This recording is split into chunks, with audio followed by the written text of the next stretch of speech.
Le simple fait que tu sois en vie en ce moment même est une preuve qu'Allah te fait miséricorde. Allah est Ar-Rahman, le tout miséricordieux. Allah aurait très bien pu prendre ton âme juste après que tu aies commis un péché, juste après que tu aies décidé de délaisser la prière. Et pourtant, tu peux regarder cette vidéo, tu peux encore respirer, tu es en vie. Allah est en train de te faire miséricorde en ce moment même. Il te laisse du temps pour que tu reviennes vers lui. Mais il ne faut pas prendre cette miséricorde pour acquis. Tu es en train d'utiliser les bienfaits qu'Allah t'a donnés pour visionner ou entendre cette vidéo. Tu peux respirer, tu peux comprendre le message de cette vidéo. Tous ces bienfaits-là viennent d'Allah.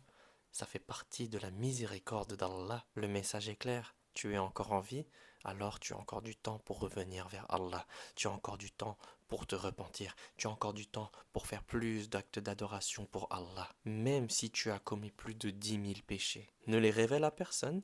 Allah, il les couvre pour toi par sa miséricorde. Mais sache que même avec 10 000 péchés, 100 000 péchés, si tu es en vie, c'est que Allah veut te pardonner. Allah veut que tu reviennes vers lui, que tu te repentes sincèrement. Un repentir sincère, un retour vers Allah sincère peut effacer tous tes péchés. Mais c'est à toi de faire l'effort d'aller parler à Allah directement en faisant la doha. C'est à toi de commencer à réfléchir sur ta situation et de regretter tes péchés. C'est à toi d'implorer l'aide de ton Seigneur. En islam, ce qui est magnifique, c'est que tu n'as pas besoin de confesser tes péchés à un autre être humain. Personne n'a besoin de savoir tes péchés. C'est entre toi et Allah et tu peux demander pardon à Allah directement. Parle à ton Seigneur. Dis, Ya Allah, pardonne-moi, efface mes péchés et guide-moi sur le droit chemin et maintiens-moi sur le droit chemin et facilite-moi le repentir et éloigne-moi de l'hypocrisie. Protège-moi contre l'orgueil, protège-moi contre moi-même, protège-moi contre les murmures du shaitan.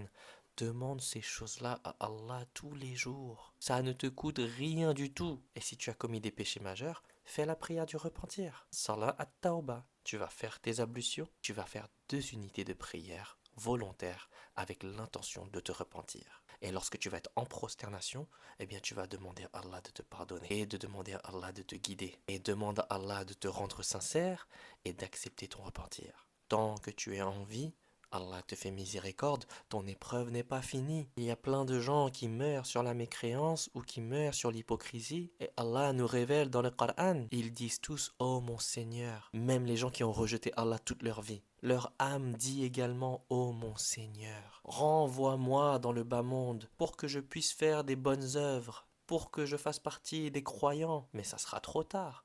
N'attends pas ce moment-là parce que ça sera trop tard. Donc là, tu es en vie.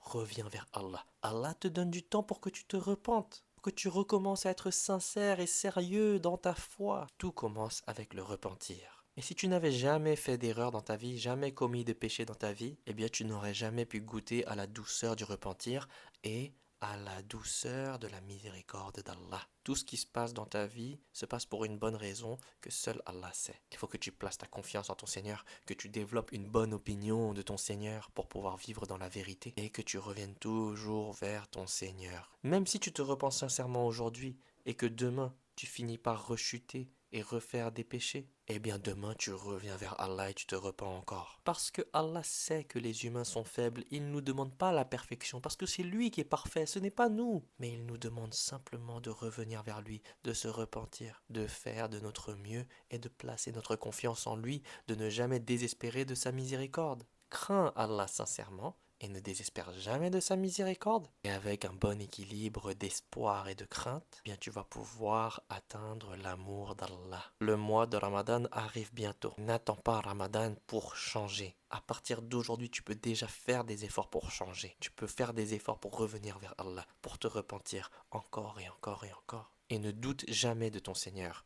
Lorsque tu te repens, ne te demande pas, oh, est-ce que Allah m'entend? Oui, Allah t'entend, Allah te voit, Allah sait tout et Allah veut te pardonner. Mais c'est toi qui dois faire un pas vers lui d'abord. Parce que Allah t'ouvre déjà les portes du repentir 24 heures sur 24, 7 jours sur 7, en te gardant en vie. Alors vas-y, reviens vers Allah et Allah va te purifier, te guider et t'honorer, Inch'Allah. Et même si tu finis par te repentir plus de 10 000 fois, Alhamdulillah, c'est une très bonne chose. Il vaut mieux avoir 10 000 repentirs sur 10 000 péchés que 10 000 péchés sans aucun repentir. Commence par revenir vers Allah, te repentir, pleurer devant ton Seigneur dans ta prosternation. Demande à Allah de te pardonner.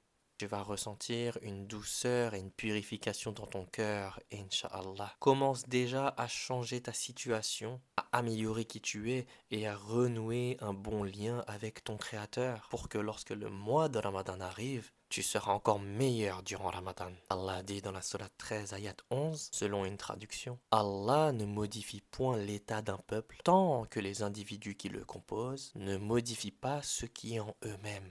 Qu'Allah nous guide sur le droit chemin, qu'Allah nous maintienne sur le droit chemin et qu'Allah accepte notre repentir.